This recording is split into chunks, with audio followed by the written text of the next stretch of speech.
You're watching the Juice Consumer Direct podcast. I'm Carson Poppenger here with Justin Jump today, and we have a special guest joining us, Chelsea Denning from Ignite Media. She's the vice president of performance media and has a really long, extensive background in working in performance marketing with a number of different companies.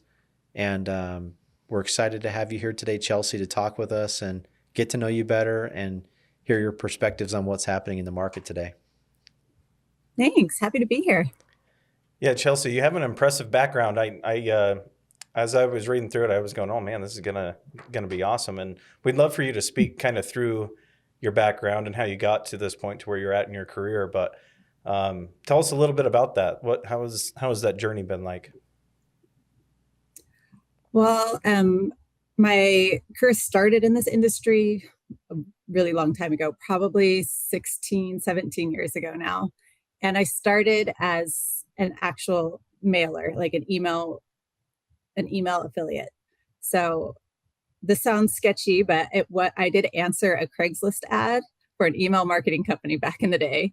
And it turned out to be the launching pad for this whole industry. So I was the one actually sending the emails. I learned HTML coding, I learned delivery, and I started just at an email marketing agency, and that's exclusively what we did. So I was the actual mailer for several years and very grateful for that experience because I feel like now it puts me in the mindset of media buyers and mailers and being able to understand the way they think because I've been there. So I went from being a mailer to working directly with brands. And I was at this email marketing agency for 8 years. And then I did what some people do, where you try to get out of the industry for a little bit and see what else is out there. I worked for a large biotech company doing their paid ads, and quickly realized that a large 70,000 person corporation and that corporate life was not for me. And when someone from this performance marketing industry reached out and asked to go to lunch and see if it would be a good fit, I took that phone call and got roped back in, but in a positive way, and haven't looked back since. That's great. So is that with Ignite then? Is that who you're referring to? Yeah, actually, I've been at a few different agencies, but who Ignite is formerly under a few different names. They went through a number of acquisitions. And so I am now with the company that I was with when I was in my early 20s, which used to be a company called Frontline Direct, then turned into Adconian and then into Amobi, and it's now Ignite Media. And so happy to be with several of the same people that I was with when I started my career, because I knew exactly what I was getting myself into, and couldn't be happier.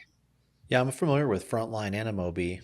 We had conversations with Amobi a few years ago about doing some things with with Nice. Amobi, and so that's awesome. And Craigslist, I mean, people don't really today understand Craigslist and what it was at the time, but today I know it sounds so sketchy, but I promise that's how you Yeah. used to find a job.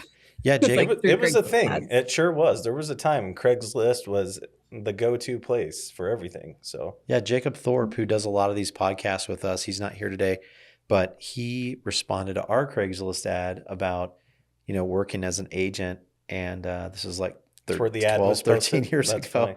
And he saw the ad on Craigslist and he called and he actually chose to work with us over another company. And I'm glad he did because, he's been a valuable part of our team and thankful for Craigslist. So Right. awesome. Yeah, I had just moved back from Hawaii. I was living there. I went to college there, and I was doing sales for Marriott at the time. And then when I moved back to California, I was kind of in a what do I want to do phase. And the CEO for this email marketing company had started her company in Hawaii. So we instantly had the Hawaii connection. And she's like, I love that you just came from Hawaii. You're smart enough. I'll teach you how to mail. And then the rest is history. That's awesome. Yeah, mailing was really how everything was done too. Email and there'd be mailers that would deliver millions of emails a day and affiliate marketing that came from that, all the clicks and cost per click and all that kind of stuff. Is that dead now, or is that still happening? Yeah. It's just and it's still a very large part of Ignite's business is email. Okay. We've just, Yeah. instead of being exclusively email, we then expanded into all the other channels, but email's definitely still alive and well. Produces consistently. Yeah. Mhm. And that's the one that's just like, it's, it doesn't even have some of the regulatory challenges that SMS even has today, with some of the restrictions and delivery issues that carriers put on SMS. Mail still continues to produce. And I mean, and awesome. think about how long you guys have probably had your same email addresses, Oh, yeah. like High school. forever. If Yeah. the average consumer, like at least 6+ years with the same email address. Yeah, for sure. Yeah, I've got one that's like probably going on 30 years old. It's crazy. I'm embarrassed by Right? my high school one, and I still use it, but it's mostly become my junk email. So, but yeah, still use it every now and then. And outside of work, we were chatting a little bit before we started filming. You were talking about your interest in, beach life and surfing and all that. How did you get into surfing? What was that like? Well, I went to college in Hawaii and lived there for a little bit, so that's where the surfing like really came to an obsession level. And then now I live in San Diego, and I live a 10 to 15-minute walk from the beach, so it's definitely part of my lifestyle. Yeah, that's great. So you just you do that with friends typically. You get together and you say, "Hey, we're gonna go out and surf," and you just meet up down there, or do you go I mean, solo? that's ideal, but Yeah, we are all living very busy lives over here. So sure. it's like dropping kids off at school, getting in a quick surf, or like going before the sun rises. It's just, you fit it in when you can. So coordinating and making it a whole social thing Yeah, doesn't happen as much as I would love. But my core group of friends in San Diego, we all are all surfers, and we all go out and surf together on weekends when we're slightly less busy.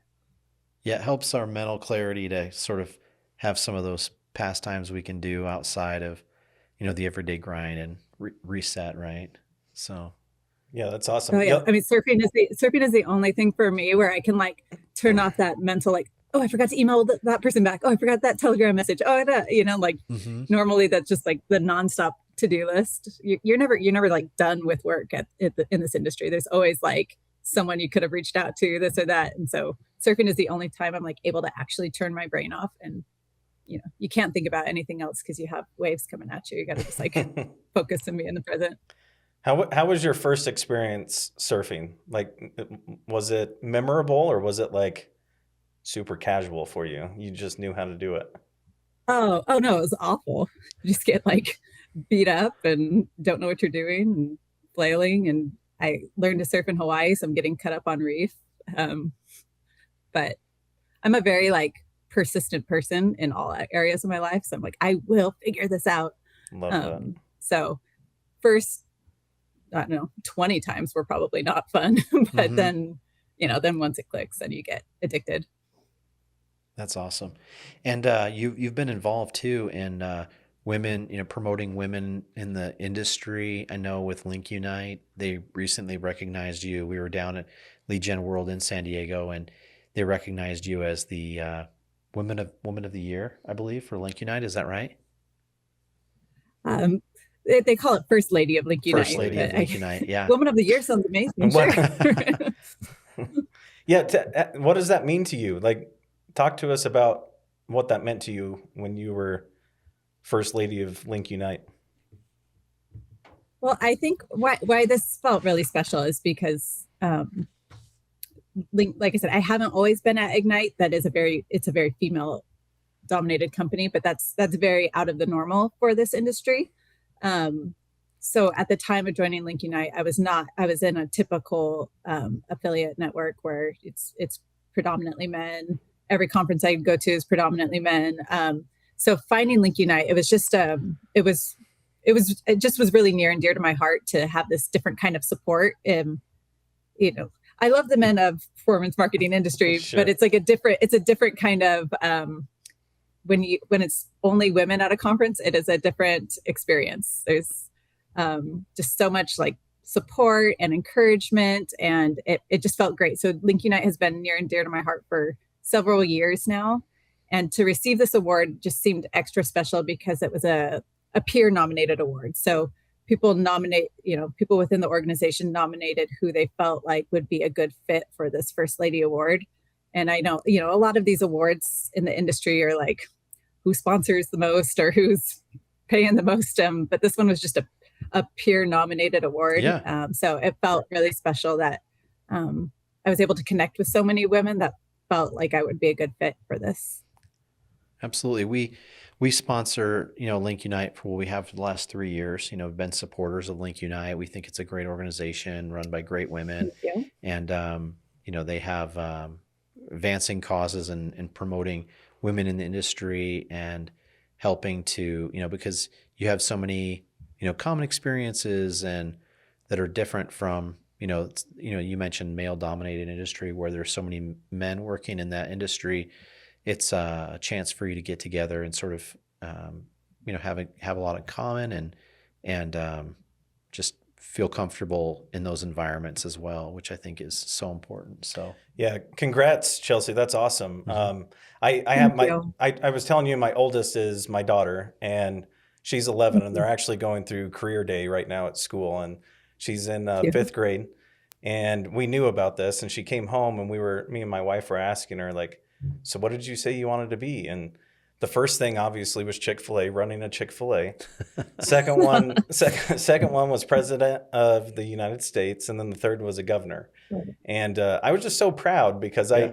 I think for so long, women in the workplace just wasn't a thing, and it's definitely become a thing. My wife works; she loves her job, very proud of her job, and what a great inspiration sounds like you can be for women all over. So Thank you. Yeah, I mean, there's so many smart, hardworking women in this industry, and I feel like sometimes the missing piece is just the confidence to have that voice, the confidence that they can be a leader just as much as many of these other people. So, just giving women the support and encouragement to have that voice and to let their intelligence and ideas shine the way they should be is really what I'm advocating for women. yeah, that's fantastic. I love that. And as a girl dad too, that's near and dear to my heart as well. So, my daughters are entering the workforce. They're working in healthcare. They're getting my oldest is getting her master's in health science and speech pathology. She's got an internship now with Primary Children's That's great. Hospital up here in Salt Lake. It's pretty, we just incredible to see her go through that journey and accomplish everything that she's done. And my second oldest is working in nursing. She's getting her nursing certification. She wants to become an RN and work with pediatrics. And my youngest is doing cosmetology, which is more female dominated industry, but just proud of all of them and their accomplishments and all that they do, but in advance of like just thinking about the responsibilities and having a family and everything like that are also so part of like our journey, right? And yeah, it's love the emphasis on supporting women in industry. Let's talk a little bit, Chelsea, about your role at Ignite and sort of like how you're influencing success, the clients you're working with. Maybe we could talk about sort of onboarding and what that looks like as you bring on a new client, and how do you work with them and help them obtain the goals that they have and achieve the success that they desire. Right.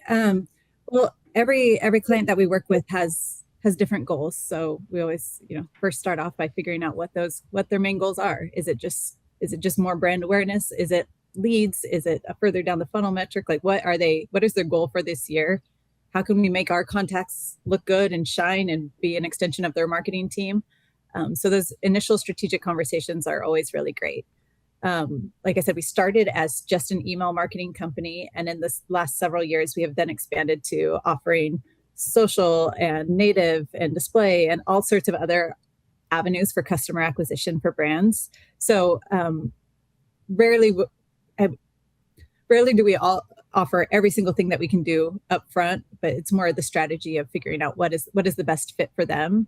And we want to make sure that they're hitting their goals and making it a win-win partnership. What's the biggest changes you're seeing in performance marketing right now? Like some of the shifts, if you will. I mean, there are always shifts in performance marketing, right? It's what works today is not what everyone was doing 2 years ago. I think right now, what I'm seeing is people are diversifying more than ever what they do. Like a few years ago, someone might have just been a Medicare pay-per-call pub, or they might have just been in email marketing, or they might have just focused on ACA leads. Everyone was like very specific on what they did and focused on. And I feel like now with a lot of the changes, and I was just at Affiliate Takeover last week, and I feel like it was very common that everyone was kind of in this more like curiosity phase of like, what else could I be doing? What else should I be testing? And instead of just being so like, this is what I'm focused on, this is what I do well, like a little bit more open to trying and testing new things in a way that I haven't seen as much before. As you meet with potential clients, what are brands still doing? I guess their pain points that they're getting wrong in customer acquisition. What are they getting wrong? Or maybe things that they could be doing better at that would help them better acquire customer info. Right. I mean, sometimes a common objection when we're trying to pitch a new brand on working with us is they're like, we're already doing that internally. Like we already have an internal social team. We already have our CRM email. And what they don't realize is this performance marketing world opens up so much opportunity that with experts like the media buyers we work with, they are so smart and experts in what they do. Same with the mailers. So what you're doing internally as a brand could just be multiplied tenfold, and it doesn't impact what you're doing. Like our customer acquisition strategies are for net new customers, and like just to be open to knowing that like there's so much opportunity out there for leads, new customers in a variety of different ways, and partnering with someone outside of what you're doing in-house just allows for your program to grow and scale exponentially. Yeah, that's awesome. And your verticals that you're really focusing on, you said that you have tremendous success. Insurance is one of those that you've done a lot in. And what were the other verticals that you're focused on? Right. We do a lot of insurance across all channels. I mean, life insurance, home insurance, health, auto insurance. Those have historically always been great verticals on pretty much any channel. We are in spring now, so we are entering the time where we're really scaling up home services, things like windows and roofing and lawn care. Those work well across any channel, specifically in spring and summer. So try to take advantage of the seasonal opportunities as well as those evergreen verticals that are great year round. Yeah, home service has really been exploding over the last couple of years, and a lot of companies are sort of expanding into their digital footprint with their home service businesses. That's really taken off quite a bit. I would say very high interest and demand in home services categories, which is a broad spectrum: windows, doors, roofing, all the pest and security and everything like that. So yeah, I think performance marketing is such a great fit for the home services lead generation industry. Absolutely. Your customer acquisition strategies need to be buttoned up and definitely a part of their growth plan. So that's great. What channels, Chelsea, do you feel like are currently outperforming others? So SMS, email, social, for customer acquisition. What do you think is dominating right now? I mean, email will forever be like near and dear to my heart, of course, and is always the one that is just so consistent quality wise. Like brands love email traffic. It's a very high intent consumer. It's second only to search. But sometimes the issues with email though, however, like right now, inboxing has never been more difficult. So, and it doesn't necessarily, email is alive and well, but What does that it can be mean? challenging. Inboxing for those who don't know. Oh, just like having your piece of mail actually reach an inbox, Instead of like the trash Gmail or and spam Yahoo or love to like filter that out. Yeah. So having the right strategies to make sure that your mail is actually in the consumer's inbox it's difficult. It's more difficult than most people realize. You sometimes do And like with all the text new only. AI filters and different things, it's a constant change, and people that are on the technical aspect of it are constantly having to be aware of the filter changes and different strategies to make sure that they're continuing to reach that inbox, because that makes a massive difference in scale potential. Interesting. But also we are really heavy in social, specifically meta traffic. That one is really great especially across the insurance and home services industries that I mentioned. We work with so many great media buyers that really know how to target those consumers and make them great quality leads for our brands. Yeah, Meta owns such a huge piece of that display and advertising, channel, where Instagram, Facebook, all that, they have so much traffic, right? Yeah. It's become a huge piece of it. There's a push too to get things optimized with, AI search and things like that, having AI recommend, ChatGPT and what that's going to look like over the next 10 years of recommending companies and products and things like that, making sure you're listed and you can pay for that and get in the front. And yeah, I've heard that too. Yeah. Interesting. Great. What about compliance and that everything that's happening in the compliance arena? You have your eyes on that. Oh yeah. I mean, we work with really large brands. We work with, directly with insurance carriers. So compliance is very important. You will get shut down if you are not compliant. So, I mean, we have a dedicated team. We take vetting of any partner that we work with really seriously, and have, tools and processes in place to make sure everything is up to compliance standards. But if you want to work with the level of brands that we do, compliance is just like a non-negotiable. I know the affiliate marketing can have some wild west to it, aspects of it in terms of compliance, and that works for some brands, but they're okay with it. But the level of brands that Ignite likes to work with, these insurance brands, auto carriers, if you don't run compliantly, like we can't partner with you. Yeah, it has to be at the forefront of your strategy and your plan to make sure that you recommend plans and strategies that fit within the compliance framework that companies have. And when you kind of understand what they're looking at and what they're concerned about, it's easy to make sure that you can have those things aligned. And we're the same way. I mean, we are very cautious of the brands we work with due to that exact fact. We want to make sure that obviously it's quality data that's coming to us and can make a quality contact because of that. So yeah, I mean, that's one of this why brands want to work with agencies or networks or people like yourselves, that is they're entrusting you with their brand safety, and that's where compliance comes into play. Because if you're running ads with messaging that doesn't align with their brand, then you're jeopardizing their brand safety. Yeah, absolutely.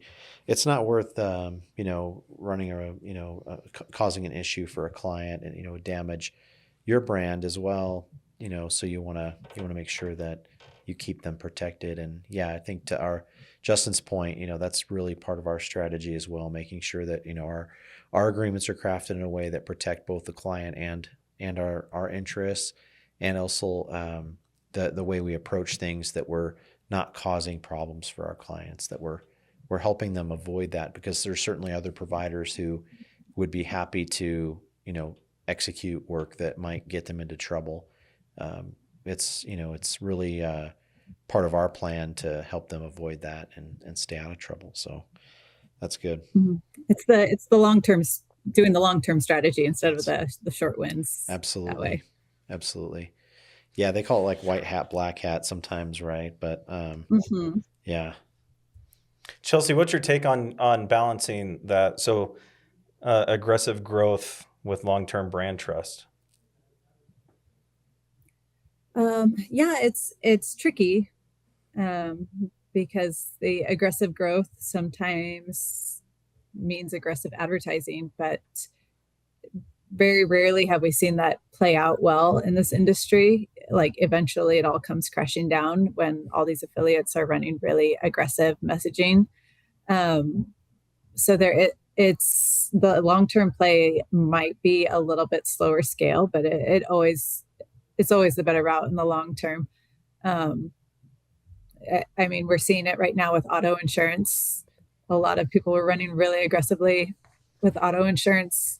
Um, and certain carriers just pulled back altogether budgets. So it's you got to have the long-term mindset that even if it's not going to be as quick of a win, it will be you'll be long-term set up for success. Our listeners, they love stories and things like that and experiences that we've had. And, you've certainly been in the industry a long time. And, I've worked in, not today, but in the past, I've done some, some, offers for email and direct mail and writing copy and interesting things that you've seen that sort of like you bookmark that in your mind, like that was crazy or whatever. Do you have anything that stands out from your career that like you experienced like stories that of things that you've done or seen creative wise or offer wise that generated results that you weren't expecting, or maybe something went viral or took off or anything like that? And we can edit this, Chelsea, if we Yeah. have to. Yeah. I'm like, I don't know if anything that I would want in public.